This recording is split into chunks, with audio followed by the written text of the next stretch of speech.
faut que vous lui rendiez, c'est pour ça. Exactement, Merci merci. à vous.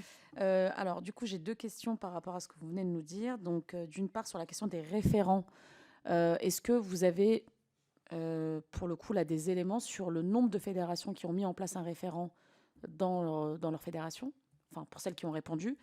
Et quand vous indiquez 72 des fédérations, ont un cadre, enfin, ce qu'elles ont mis en place, on est d'accord qu'on est sur les 72 des 69 64 qui ont répondu. Donc, donc pour le reste, en fait, on n'a pas du tout de visibilité. On ne sait pas s'il y a des référents, on ne sait pas si c'est dans leur projet.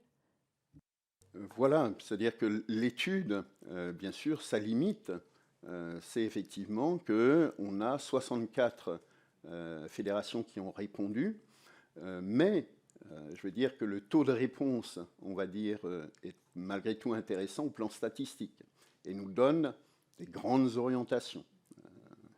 Et c'est cela, en définitive, qu'on a souhaité donc retenir dans le cadre de cette étude. Alors, c'est aussi la mise en œuvre des obligations qui sont imposées par l'État. Je pense au contrôle de l'honorabilité que les fédérations peuvent réaliser. Et puis parfois, ce sont simplement l'intégration de modules de formation dans le cadre de la formation donc, des